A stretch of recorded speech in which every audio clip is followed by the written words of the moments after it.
Selamat datang kembali di No Sleep Indonesia, tempat di mana malam jadi lebih panjang dan pikiran jadi nggak tenang.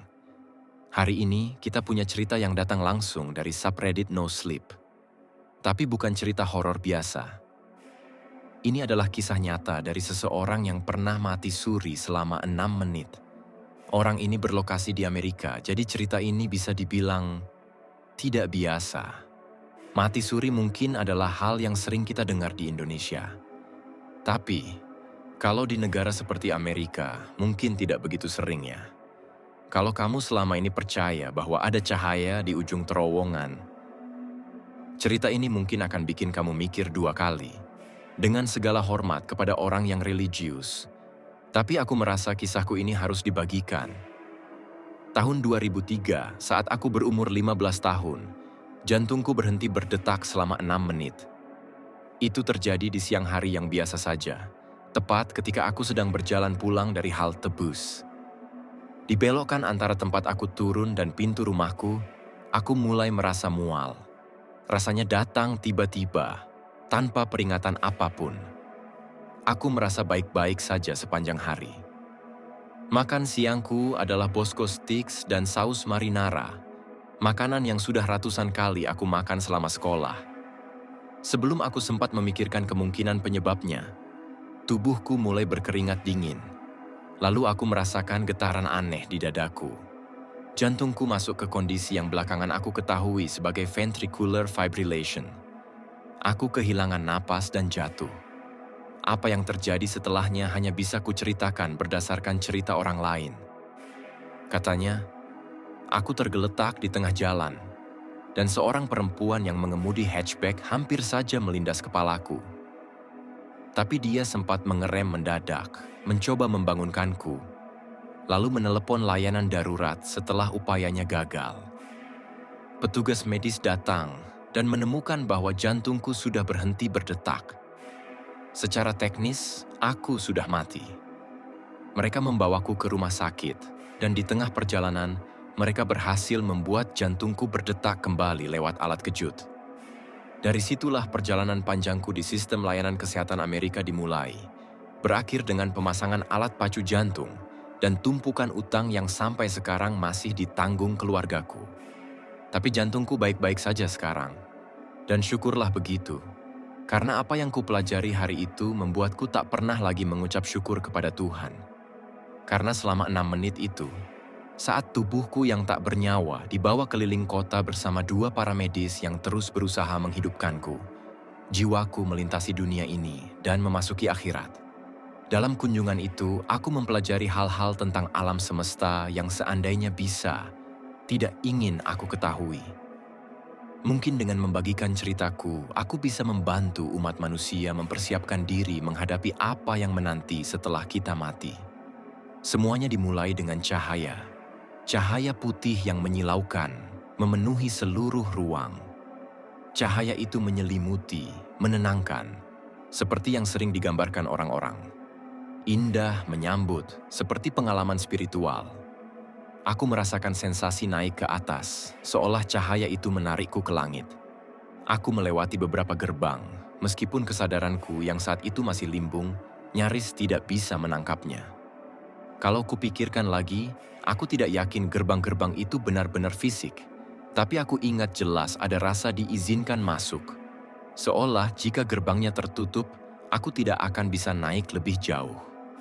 Akhirnya, aku sampai di suatu tempat tanpa dimensi di luar realitas. Tempat itu hanya masuk akal saat aku ada di dalamnya.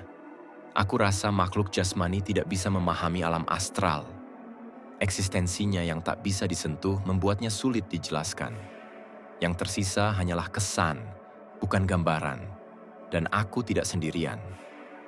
Beberapa entitas hidup langsung mengelilingiku begitu aku tiba.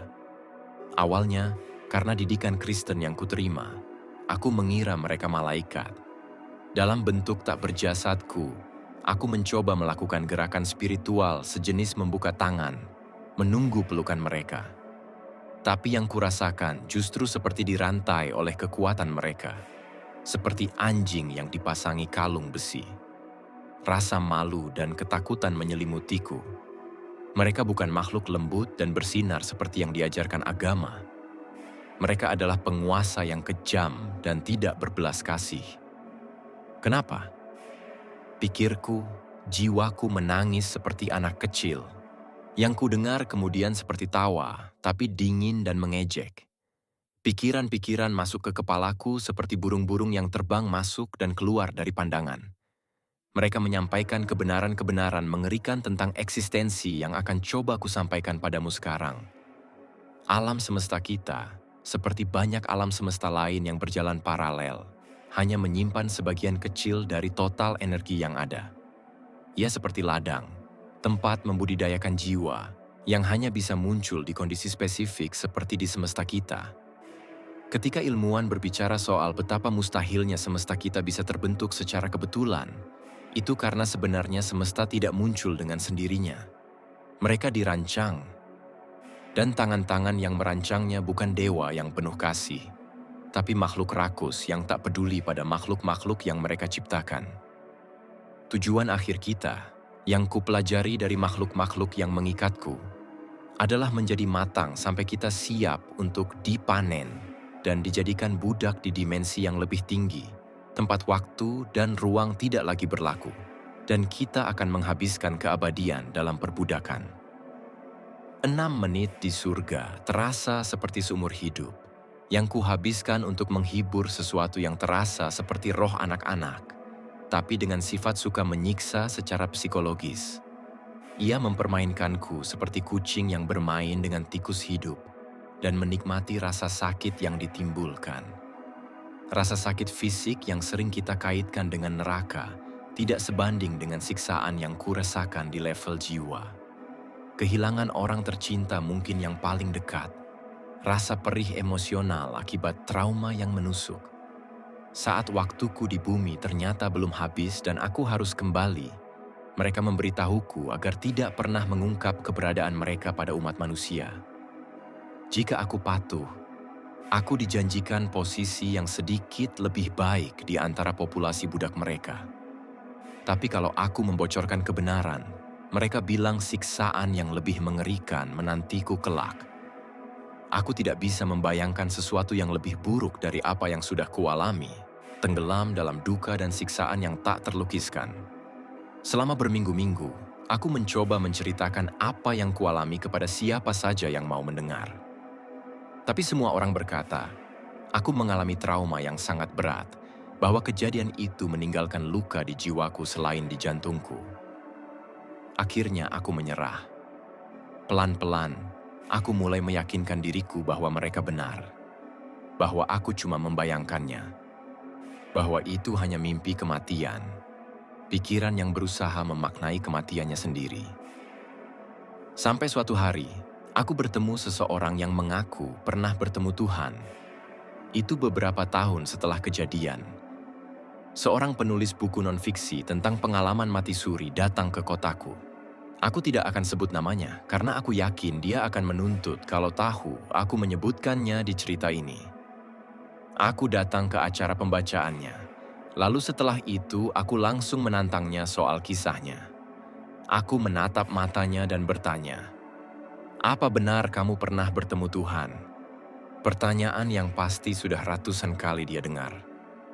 Dia tersenyum dan mengangguk, menjawab bahwa, ya Tuhan itu nyata dan penuh kasih. Iseng, aku bilang padanya bahwa aku tahu yang sebenarnya, bahwa perbudakan menanti kita semua. Ada sesuatu di matanya yang membuktikan bahwa dia tahu. Dia benar-benar pernah mati dan melihat akhirat. Tapi dia berbohong di bukunya, karena dia tahu. Dia tahu kebenaran tentang surga, tempat mengerikan yang akan menampung jiwa-jiwa kita.